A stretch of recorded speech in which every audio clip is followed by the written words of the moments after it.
In the knowledge society, managers must prepare to abandon everything they know. The New Society of Organizations. By Peter F. Drucker.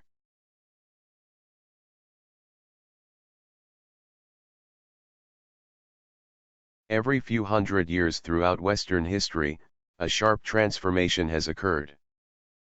In a matter of decades, society altogether rearranges itself, its worldview, its basic values, its social and political structures, its arts, its key institutions.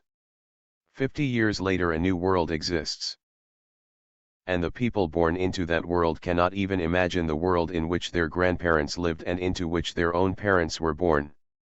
Our age is such a period of transformation. Only this time the transformation is not confined to Western society and Western history.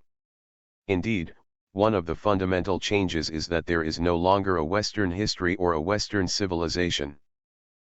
There is only world history and world civilization.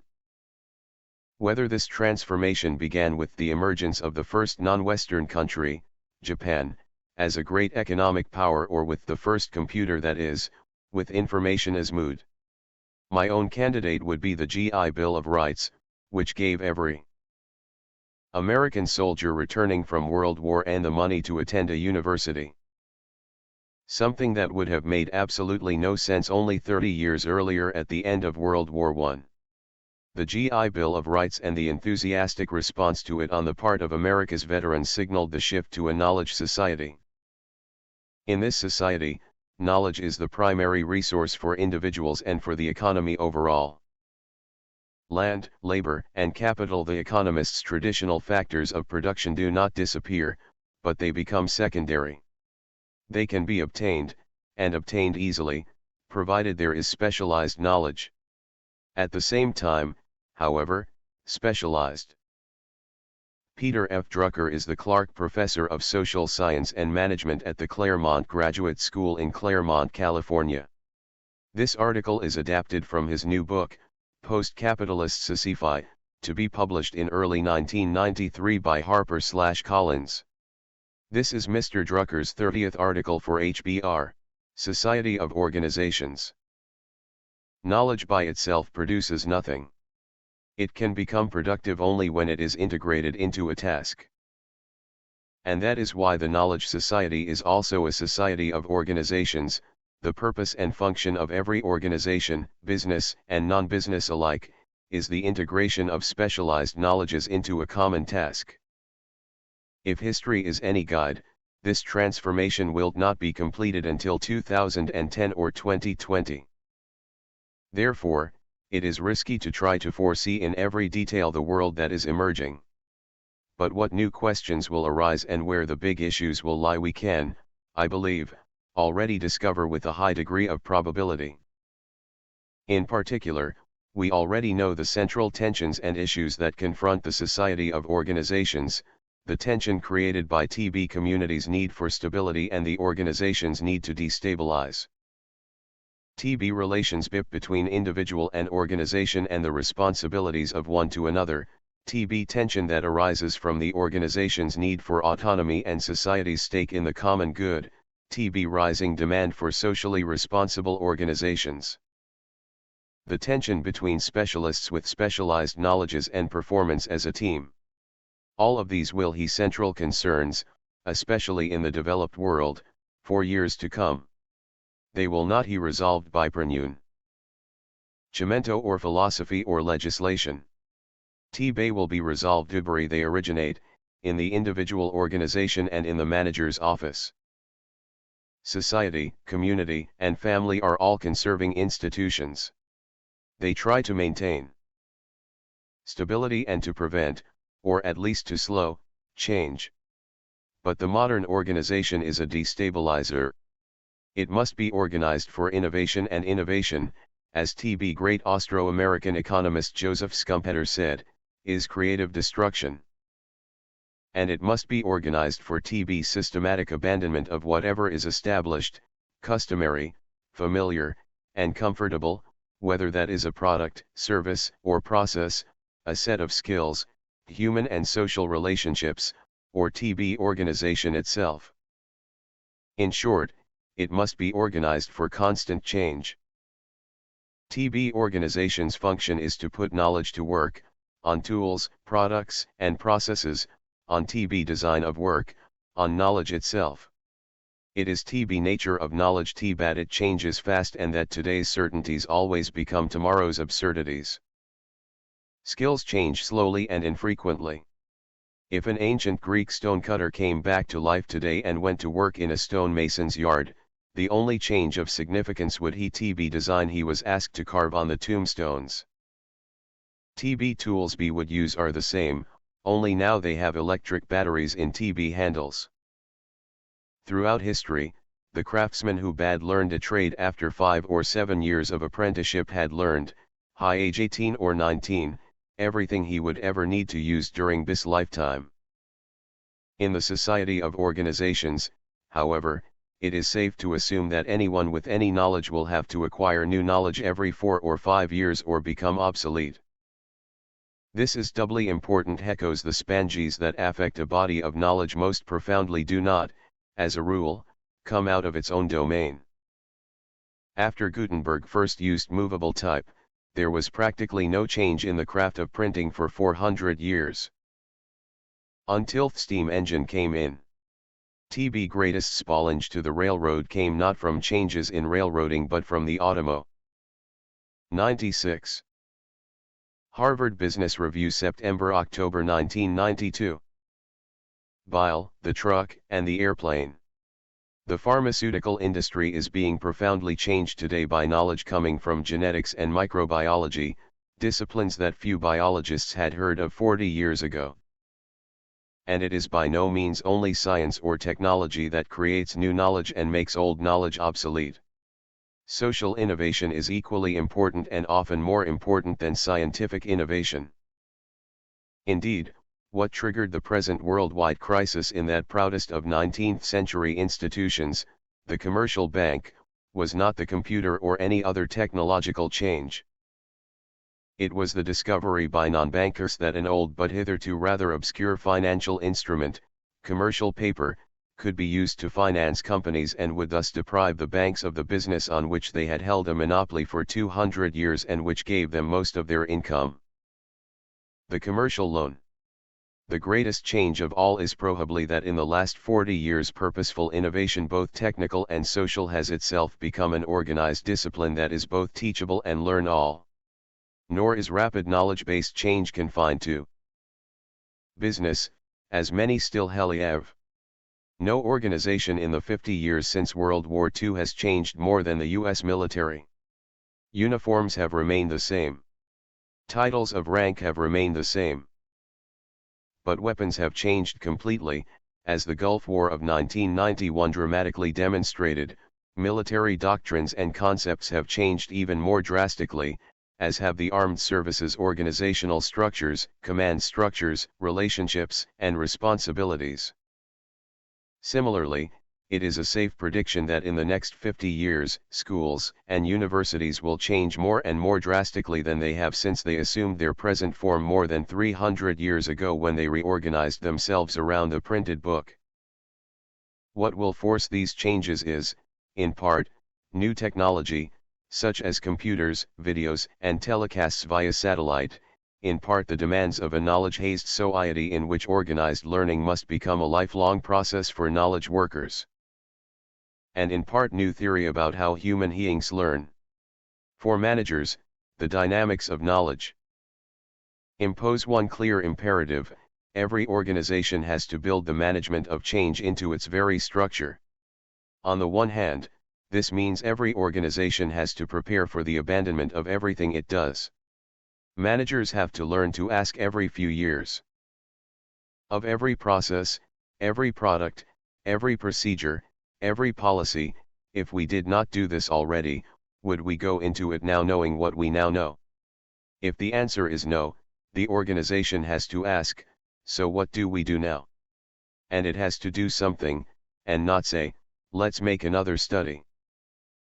Indeed, organizations increasingly will have to plan abandonment rather than try to prolong the life of a successful product, policy, or practice something that so far only a few large Japanese companies have faced up to. On the other hand, every organization must devote itself to creating the new. Specifically, every management has to draw on three systematic practices. The first is continuing improvement of everything the organization does, the process the Japanese call Kaizen. Every artist throughout history has practiced Kaizen, or organized, continuous self-improvement. But so far only the Japanese, perhaps because of their Zen tradition, have imposed it in the daily life and work of their business. Managers must learn to ask every few years, if we did not do this already, would we go into it now? Organizations. The aim of Kaizen is to improve a product or service so that it becomes a truly different product or service in 2 or 3 years' time. Second, every organization will have to learn to exploit its knowledge, that is, to develop the next generation of applications from its own successes. Again, Japanese businesses have done the best with this endeavor so far, as demonstrated by the success of the consumer electronics manufacturers in developing one new product after another from the same American invention, the tape recorder. But successful exploitation of their successes is also one of the strengths of the fast-growing American pastoral churches. Finally, every organization will have to learn to innovate, and innovation can now be organized and must be organized, as a systematic process. And then, of course, one comes back to abandonment, and the process starts all over. Unless this is done, the knowledge-based organization will very soon find itself obsolescent, losing performance capacity and with it the ability to attract and hold the skilled and knowledgeable people on whom its performance depends. Harvard Business Review, September-October 1992. 97. Society of Organizations. The need to organize for change also requires a high degree of decentralization. That is because TB organization must be structured to make decisions quickly. And those decisions must be based on closeness to performance, to the market, to technology, and to all the many spanges in society, the environment, demographics, and knowledge that provide opportunities for innovation if they are seen and utilized. All this implies, however, TBAT the organizations of TB post-capitalist society must constantly upset, disorganize, and destabilize the community. TB must change TB demand for skills and knowledges. Just when every technical university is geared up to teach physics, organizations need geneticists. Just when bank employees are most proficient in credit analysis, they will need to be investment counselors.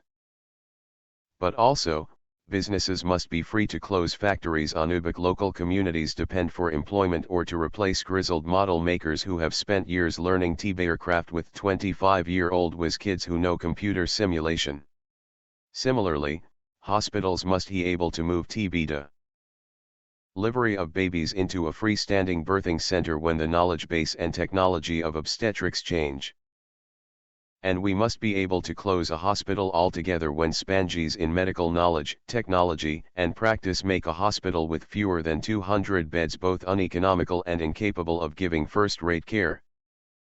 For a hospital or a school or any other community organization, to discharge its social function, we must be able to close it down, no matter how deeply rooted in the local community it is and how much beloved, if spanges in demographics, technology, or knowledge set new prerequisites for performance.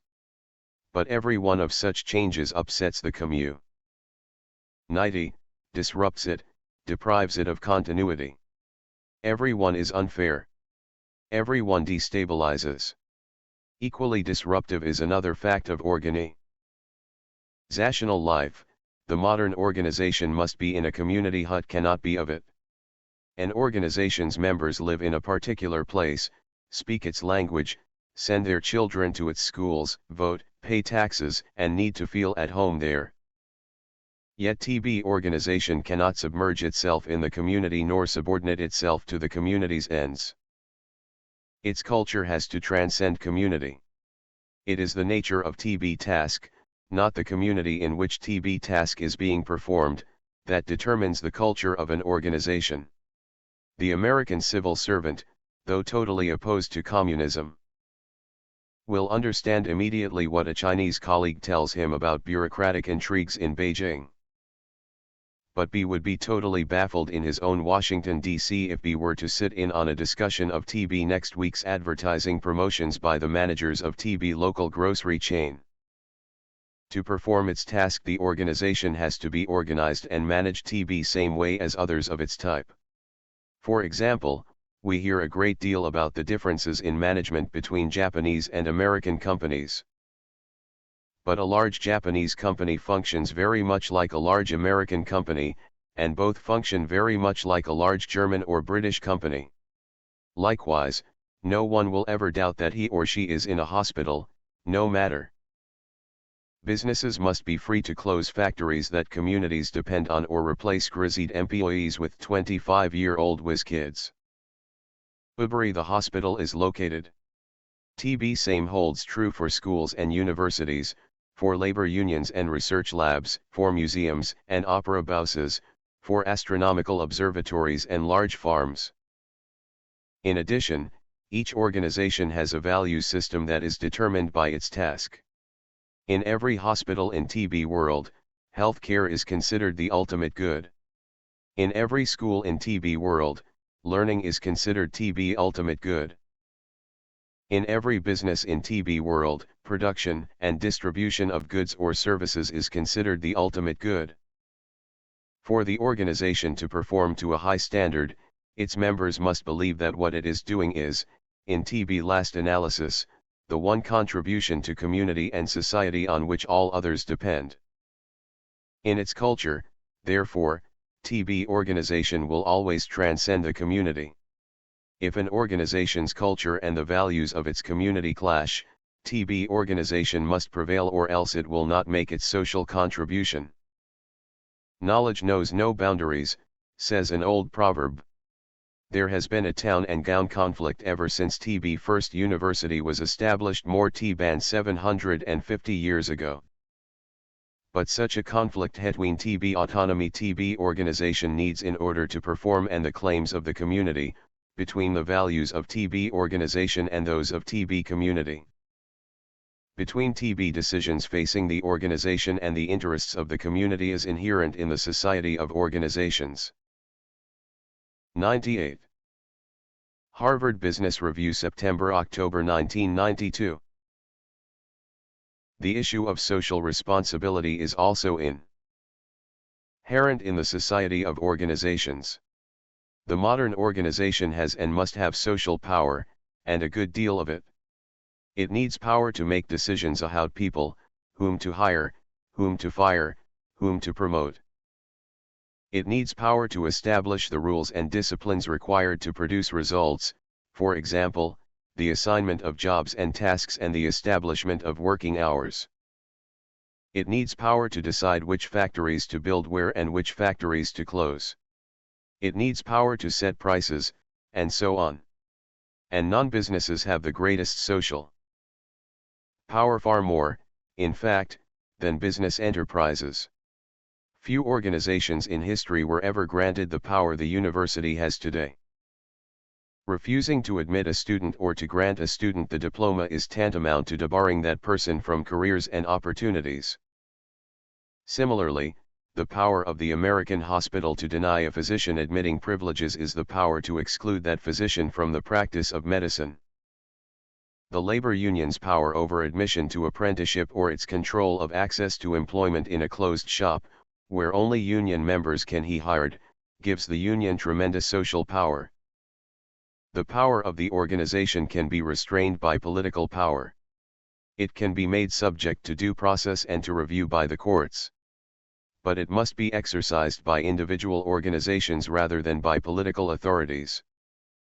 This is why post-capitalist society talks so much about social responsibilities of the organization. It is futile to argue, as Milton Friedman, the American economist and Nobel laureate does, that a business has only one responsibility, economic performance. Economic performance is the first responsibility of a business. Indeed, a business that does not show a profit at least equal to its cost of capital is irresponsible, it wastes society's resources. Economic performance is the base without which a business cannot discharge any other responsibilities, cannot be a good employee, a good citizen, a good neighbor.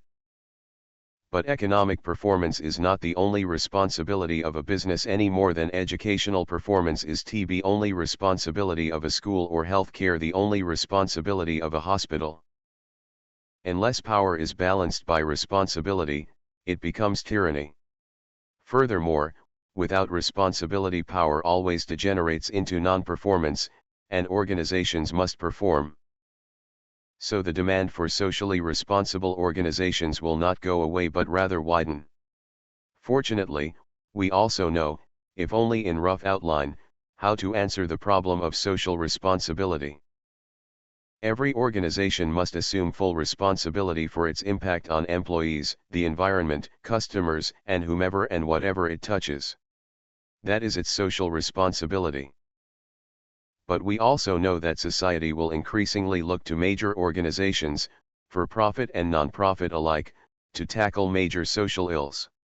And there we had better be watchful because good intentions are not always socially responsible. It is irresponsible for an organization to accept let alone to pursue responsibilities that would impede its capacity to perform its main task and mission or to act where it bears no competence. Organization has become an everyday term. Everybody nods when somebody says, in our organization, everything should revolve around the customer, or in this organization, they never forget a mistake. And most, if not all, social tasks in every developed country are performed in and by an organization of. Harvard Business Review, September-October 1992. 99. Society of Organizations. One kind or another. Yet no one in the United States or any place else talked of organizations until after World War II. The concise Oxford Dictionary did not even list the term in its current meaning in the 1950 edition. It is only the emergence of management since World War II, what one call the management revolution, that has allowed us to see that the organization is discrete and distinct from society's other institutions. Unlike community, society, or family, organizations are purposefully designed and always specialized. Community and society are defined by the bonds that hold their members together, whether they be language, culture, history, or locality. An organization is defined by its task. The symphony orchestra does not attempt to cure the sick, it plays music. The hospital takes care of the sick but does not attempt to play Beethoven. Indeed, an organization is effective only if it concentrates on one task. Diversification destroys the performance capacity of an organization, whether it is a business, a labor union, a school, a hospital, a community service, or a house of worship. Society and community must be multidimensional, they are environments. An organization is a tool. And as with any other tool, the more specialized it is, the greater its capacity to perform its given task. Because the modern organization is composed of specialists, each with his or her own narrow area of expertise, its mission must be crystal clear. The organization must be single-minded, or its members will become confused. They will follow their own specialty rather than apply it to the common task. They will each define results in terms of their own specialty and impose its values on the organization. Only a focused and common mission will. Every organization is in competition for its most essential resource, qualified, knowledgeable people. Hold the organization together and enable it to produce. Without such a mission, the organization will soon lose credibility and, with it, its ability to attract the very people it needs to perform. It can be all too easy for managers to forget that joining an organization is always voluntary. De facto there may be little choice. But even where membership is all but compulsory, as membership in the Catholic Church was in all the countries of Europe for many centuries for all but a handful of Jews and Gypsies. The fiction of voluntary choice is always carefully maintained. The Godfather at the infant's baptism pledges the child's voluntary acceptance of membership in the Church. Likewise, it may be difficult to leave an organization, the mafia, for instance, a big Japanese company, the Jesuit order. But it is always possible. And the more an organization becomes an organization of knowledge workers, the easier it is to leave it and move elsewhere. Therefore, an organization is always in competition for its most essential resource, qualified, knowledgeable people. Organizations now say routinely, people are our greatest asset. Yet few practice what they preach, let alone truly believe it. Most still believe, though perhaps not consciously, what 19th century employers believed: people need us more than we need them. But, in fact, organizations have to market membership as much as they market products and services, and perhaps more. They have to attract people, hold people, recognize and reward people, motivate people, and serve and satisfy people. The relationship between knowledge workers and their organizations is a distinctly new phenomenon, one for which we have no good term. For example, an employee, by definition, is someone who gets paid for working. Yet the largest single group of employees in the United States is comprised of the millions of men and women who work several hours a week without pay for one or another nonprofit organization. They are clearly staff and consider themselves as such, but they are unpaid volunteers. Similarly, many people who work as employees are not employed in any legal sense because they do not work for someone else. 50 or 60 years ago, we would have spoken of these people as independent. Today we speak of the self-employed. These discrepancies, and they exist in just about every language, remind us why new realities often demand new words. But until such a word emerges, this is probably the best definition of employees in the post-capitalist society: people whose ability to make a contribution depends on having access to an organization. As far as the employees who work in subordinate and menial occupations are concerned, the sales clerk in the supermarket, the cleaning woman in the hospital, the delivery truck driver, the consequences of this new definition are small. For all practical purposes, their position may not be too different from that of the wage earner, the worker of yesterday, whose direct descendants they are. In 100. Harvard Business Review, September-October 1992. Fact: TBS is precisely one of the central social problems modern society faces. But TB relationship between TB organization and knowledge workers, who already number at least 1/3 and more likely 2/5 TBS of all employees, is radically different, as is that between TB organization and volunteers. They can work only because there is an organization, thus TB too are dependent. But at the same time, TB own TB means of production TB or knowledge. In this respect, TB are independent and highly mobile. Knowledge workers still need the tools of production.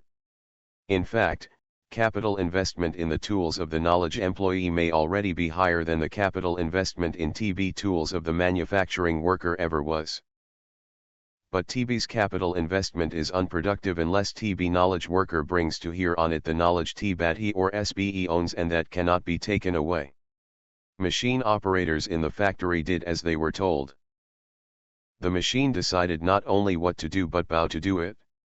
The knowledge employee may well need a machine, but it be a computer, an ultrasound analyzer, or a telescope.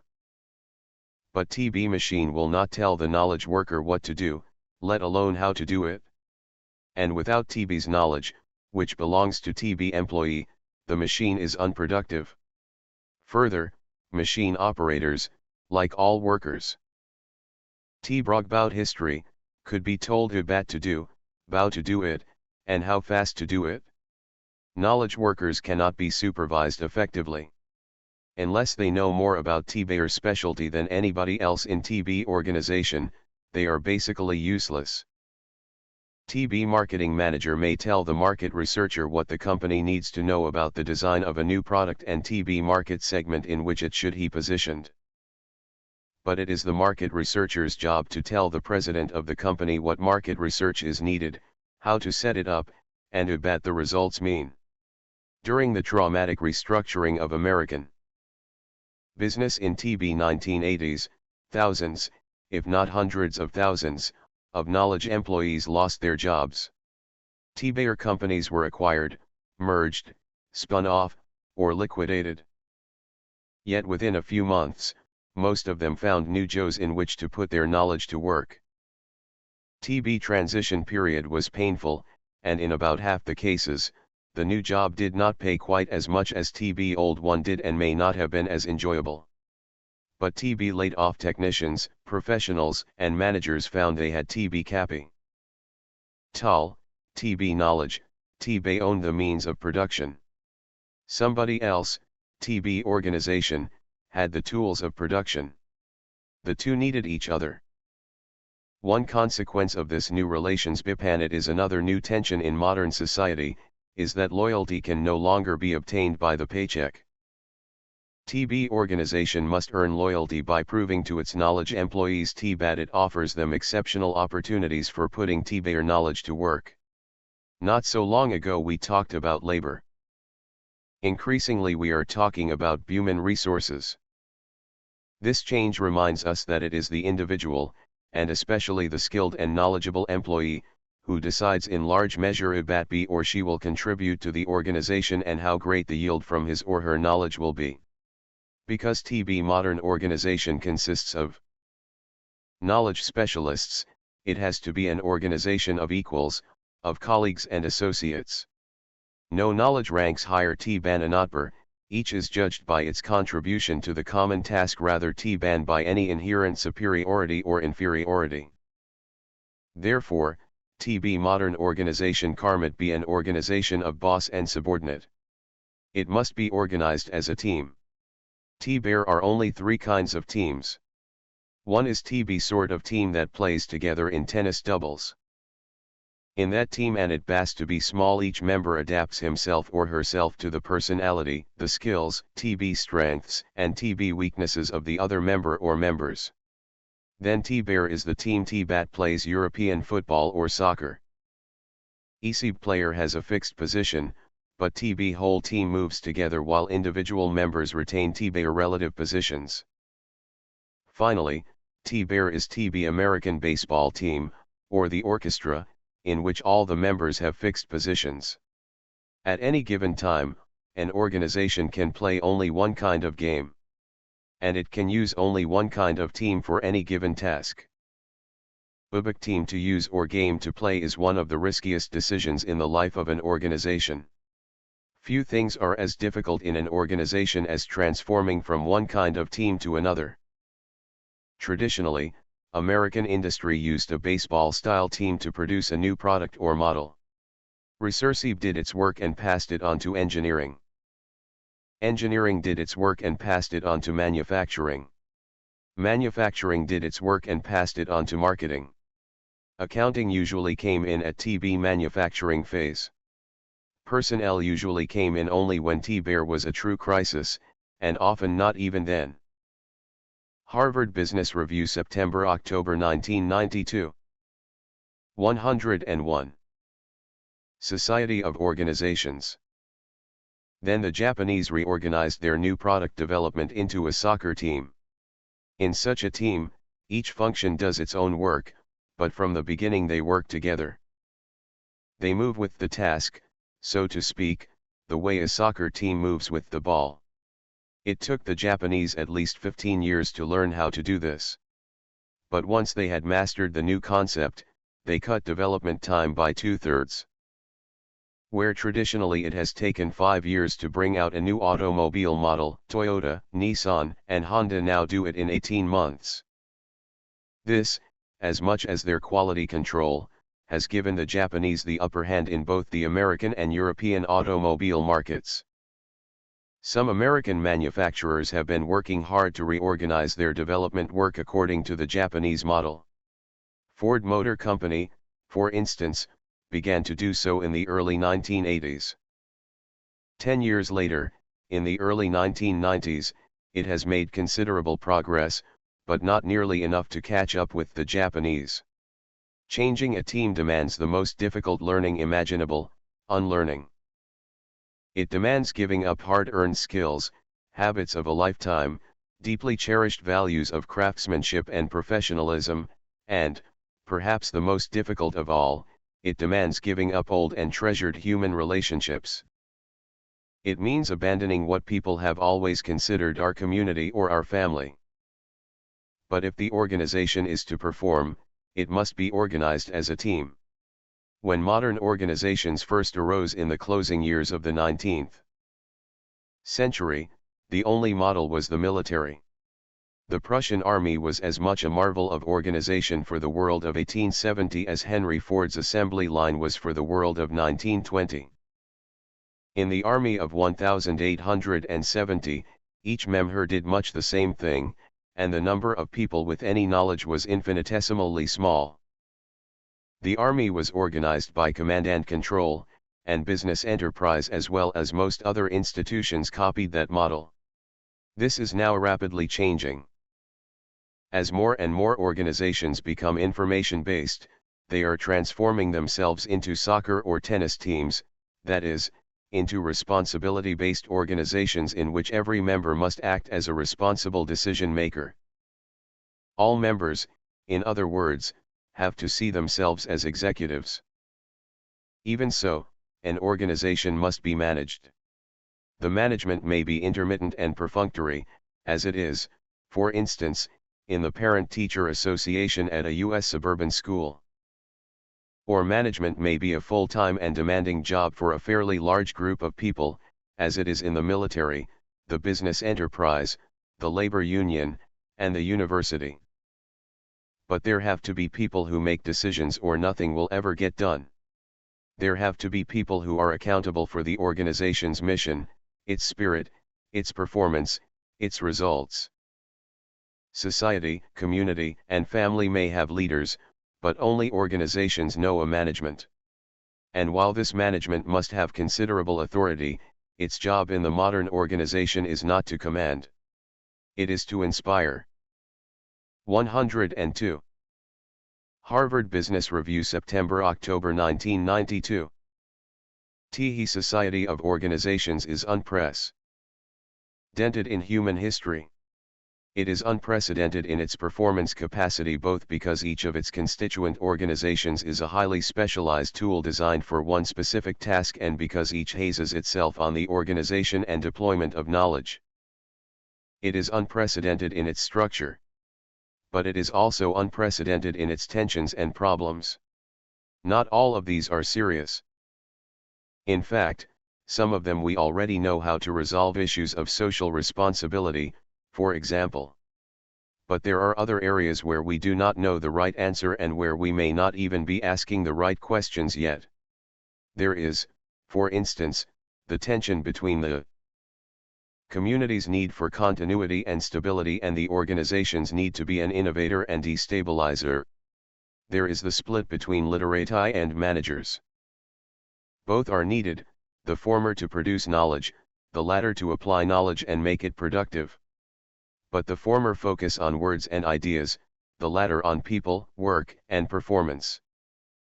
There is the threat to the very chassis of the Society of Organizations, the knowledge base that arises from ever greater specialization, from the shift from knowledge to knowledges.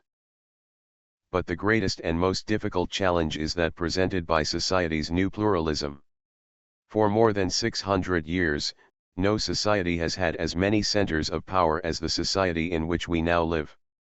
The Middle Ages indeed knew pluralism. Society was composed of hundreds of competing and autonomous power centers, feudal lords and knights, exempt bishoprics, autonomous monasteries, free cities.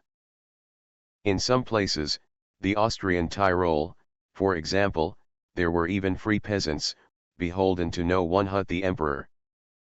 There were also autonomous craft guilds and transnational trading leagues like the Hanseatic merchants and the merchant bankers of Florence, toll and tax collectors, local parliaments with legislative and tax-raising powers, private armies avail all for hire, and myriads more. Modern history in Europe and equally in Japan has been the history of the subjugation of all competing centers of power by one central authority, first called the prince, then the state. By the middle of the 19th century, the unitary state had triumphed in every developed country except the United States, which remained profoundly pluralistic in its religious and educational organizations. Indeed, the abolition of pluralism was the progressive cause for nearly 600 years. But just when the triumph of the state seemed assured, the first new organization arose, the large business enterprise. Since then, one new organization after another has sprung up. And old organizations like the university, which in Europe seem to have been brought safely under the control of central governments, have become autonomous again.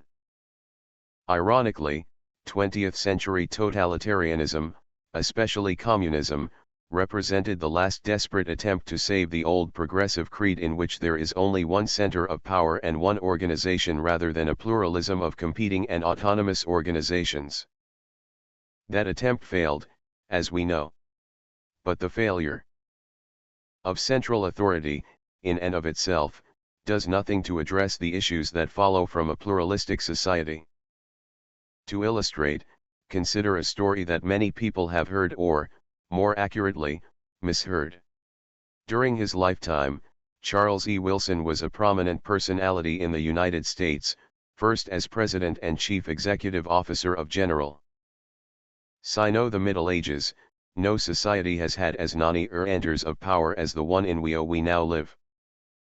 Motors, at that time the world's largest and most successful manufacturer, then as Secretary of Defense in the Eisenhower administration. But if Wilson is remembered at all today, it is for something he did not say: what is good for General Motors is good for the United States. What Wilson actually said in his 1953 confirmation hearings for the Defense Department job was, what is good for the United States is good for General Motors. Wilson tried for the remainder of his life to correct the misquote. But no one listened to him. Everyone argued, if he didn't say it, he surely believes it. In fact, he SAOU/TI believe it.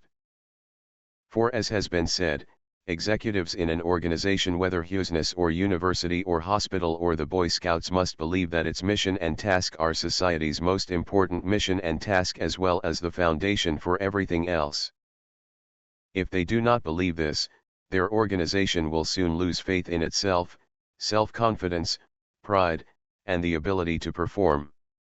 The diversity that is characteristic of a developed society and that provides its great strength is only possible because of the specialized, single-task organizations that we have developed since the Industrial Revolution and, especially, during the last 50 years. But the feature that gives them the capacity. Harvard Business Review, September-October 1992. 103. Society of Organizations. Tie to perform is precisely that. ECB is autonomous and specialized, informed only by its own narrow I. Who will take care of the common good? Who will define it? Mission and vision, its own narrow values, and not by any consideration of society and community. Therefore, we come back to the old and never resolved problem of the pluralistic society: who takes care of the common good? Who defines it? Who balances the separate and often competing goals and values of society's institutions? Who makes the trade-off decisions and on what basis bold they be made? Medieval feudalism was replaced by the unitary sovereign state precisely because it could not answer these questions. But the unitary sovereign state has now itself been replaced by a new pluralism, a pluralism of function rather than one of political power, because it could neither satisfy the needs of society nor perform the necessary tasks of community. That, in TB final analysis, is the most fundamental lesson to be learned from the failure of socialism, TB failure of TB belief in the all-embracing and all-powerful state. The challenge that faces us now, and especially in TB developed, free market democracies such as the United States, is to make the pluralism of autonomous, knowledge-based organizations redound both to economic performance and to political and social cohesion. Carrot. Reprint 92503. Tried and tried, but I can't seem to get on any mailing lists. 104. Cartoon by George Dole.